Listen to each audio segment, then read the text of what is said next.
Hello बच्चों, मैं doctor Priyanka एक बार फिर से आज आप सबके सामने। बच्चों, जैसे कि हमने माइक्रो इकोनॉमिक्स का टॉपिक डिमांड शुरू किया हुआ था, आज उसी को कंटिन्यू करते हुए मैं आज इलास्टिसिटी ऑफ डिमांड आप लोगों के साथ डिस्कस करने वाली हूँ। तो इलास्टिसिटी ऑफ डिमांड के बारे में आप लोगों ने कई बार सुना होगा कि इलास्टिसिटी ऑफ डिमांड होता क्या है। जिन्होंने नहीं सुना उनको मैं बता दूँ कि डिमांड जो होती है एक इंसान की डिज़ायर, विलिंगनेस और अवेलेबिलिटी ऑफ गुड्स के ऊपर डिपेंड करती है। तो जब एक इंसान डिमांड करता है तो उस डिमांड में चेंजेस आते हैं कई कारणों से। मतलब जैसे आज मैं अगर कुछ डिमांड कर रही हूँ, कल मेरी वो डिमांड चेंज हो जाएगी। किस वजह से हो जाएगी, उसके पीछे तीन कारण है। एक चीज, किसी भी चीज की डिमांड में चेंज तीन वजह से आता है। दैट मीन्स उसके अंदर इलास्टिसिटी आती है। What is elasticity? जब आप किसी रबर बैंड को स्ट्रेच करते हैं तो वो जितनी तेजी से करोगे उतनी तेजी से वापस भागता है। दैट मीन्स जो इलास्टिसिटी है उसका मतलब है कि the degree of responsiveness in demand due to change in price, income और क्रॉस इलास्टिसिटी। ये तीनों भी मैं फैक्टर समझाऊंगी आपको। पहले मैं आपको ये बताती हूँ कि जब किसी भी चीज का प्राइस चेंज होता है तो उसकी डिमांड में भी चेंज आता है। ये हमारा एक लॉ ऑफ डिमांड है। लॉ ऑफ डिमांड क्या कहता है? When price changes demand also changes, या फिर there is negative relationship between price and demand of a commodity. What do you mean by law of demand? Law of demand states that there is negative relationship between price and demand of a commodity. तो किसी भी चीज का जब price बढ़ेगा तो उसकी demand down जाएगी एंड वाइस वर्सा, मतलब उसका उल्टा भी होगा कि अगर प्राइस गिरेगा तो डिमांड भी बढ़ेगी। I am here talking about normal goods. Normal goods मतलब जो हम आम यूज में चीजें लाते हैं। अलग गुड्स जैसे नेसेसरी गुड्स या लग्जरी गुड्स की हम बाद में बात करेंगे, पहले हम नॉर्मल बात करेंगे। तो जब हम किसी चीज की प्राइस चेंज करते हैं तो उसकी डिमांड में जो चेंज आता है, जो डिग्री ऑफ चेंज आता है, उसको कहा जाता है इलास्टिसिटी ऑफ डिमांड। क्या कहते हैं हम उसको? Elasticity of demand. तो degree of responsiveness in demand due to change in price is known as elasticity of demand. और ये जो इलास्टिसिटी है ये तीन चीजों से अफेक्टेड है: price elasticity, cross elasticity and income elasticity. Now let us discuss one by one. सबसे पहले प्राइस इलास्टिसिटी। प्राइस इलास्टिसिटी का मतलब है जब डिमांड किसी चीज की चेंज होती है उसके खुद के प्राइस के चेंज होने की वजह से, तो उसको कहा जाता है प्राइस इलास्टिसिटी ऑफ डिमांड। यही चीज जब इनकम के चेंज होने की वजह से डिमांड में चेंज लेकर आती है तो उसको कहा जाता है इनकम इलास्टिसिटी। सपोज मेरी इनकम बढ़ गई तो मेरी डिमांड किसी और चीज की बढ़ जाएगी और जो मैं ऑलरेडी यूज कर रही हूँ उसकी कम हो जाएगी। तो that is called income elasticity. And cross elasticity, जब किसी एक चीज का प्राइस चेंज होता है और उसका इफेक्ट उस दूसरे किसी प्रोडक्ट की डिमांड पे पड़ता है तो उसको कहा जाता है cross elasticity.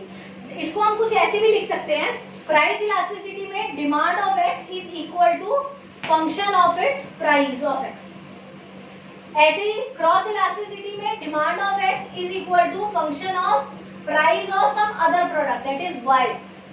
And income elasticity, demand of X is equal to function of Y.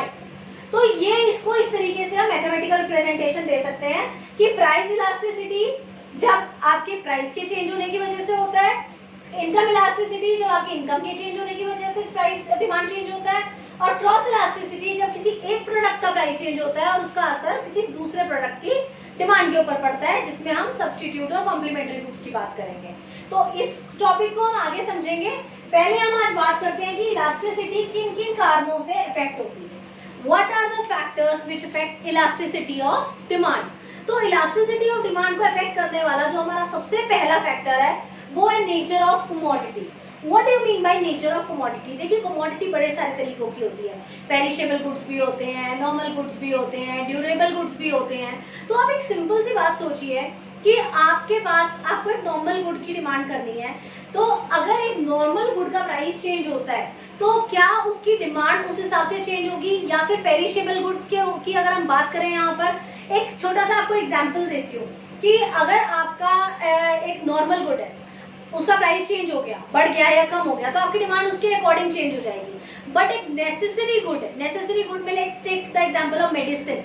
हम मेडिसिन का यहाँ एग्जांपल लेते हैं। तो मेडिसिन एक ऐसी चीज है जिसका प्राइस जितना मर्जी चेंज हो जाए आप उसको चेंज नहीं कर सकते, आप उसकी डिमांड को कम नहीं कर सकते अनटिल एंड अनलेस वो कोई ऑर्डिनरी मेडिसिन ना हो। तो अगर मेरे को आज मेरे किसी बीमारी के लिए मेडिसिन की जरूरत है तो I will overlook the price over there and मैं उसको खरीदूंगी, मैं उसके प्राइस पे ध्यान ही नहीं दूंगी।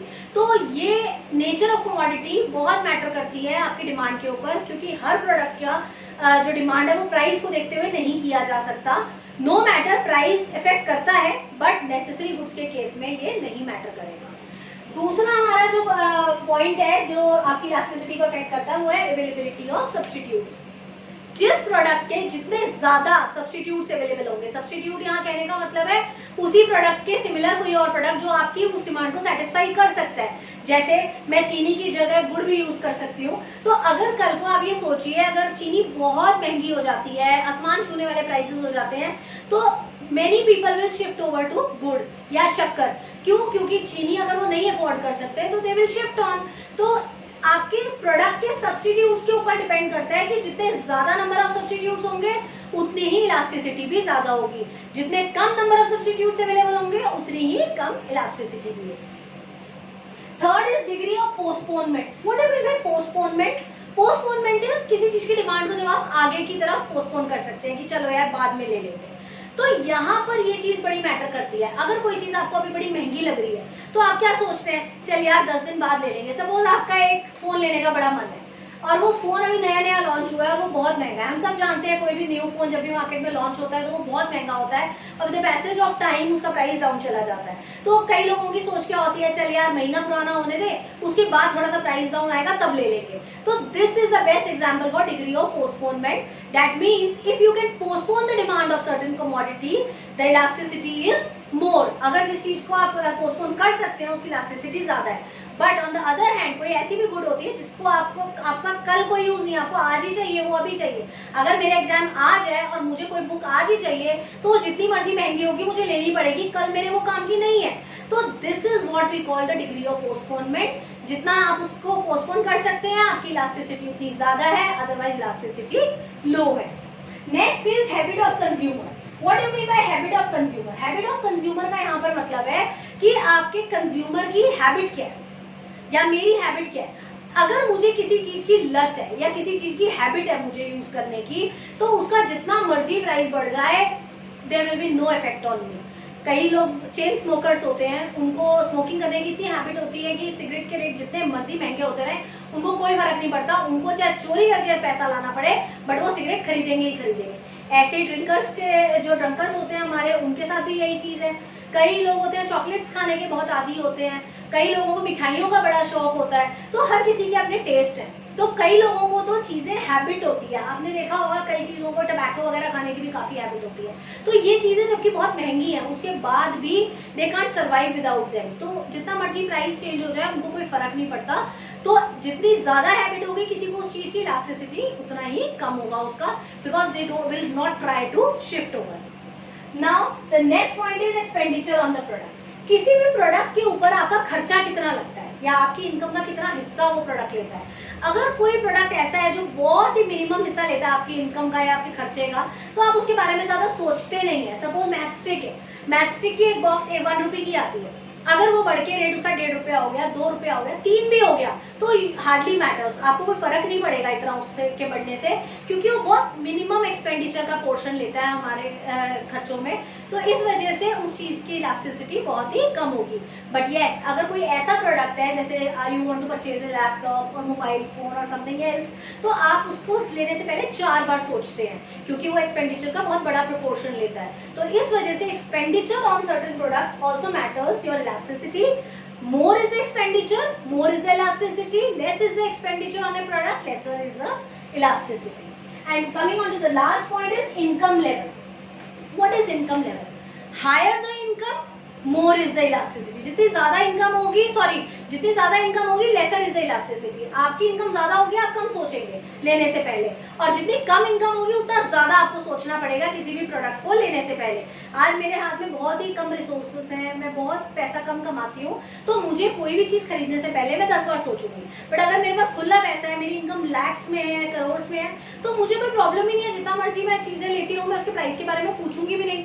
तो income level also matters a lot in case of elasticity of demand. So here we discussed about elasticity of demand and its factors. Elasticity of demand, degree of responsiveness in demand due to change in its price. Hindi medium वाले बच्चों के लिए बता दूं, इसको लचीलापन बोलते हैं, मांग का लचीलापन।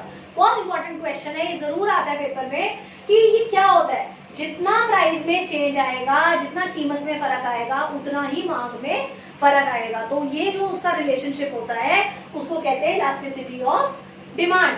एंड उसकी इलास्टिसिटी के जो फीचर्स है वो क्या है, जो फैक्टर्स अफेक्टिंग है, nature of commodity, availability of substitutes, degree of postponement, habit of consumers, expenditure on net product and income level.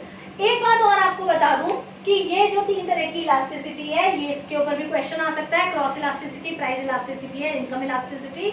इसको हम डिटेल में अपनी नेक्स्ट वीडियो में पढ़ेंगे। तब तक के लिए आप इसको इलास्टिसिटी के कॉन्सेप्ट्स को अच्छे से पढ़िए। इलास्टिसिटी अभी खत्म नहीं हुआ है, अपनी अगली वीडियो में हम इसको डायग्राम्स के साथ समझेंगे। तब तक के लिए keep subscribing my channel and liking my video and don't forget to share. Thank you.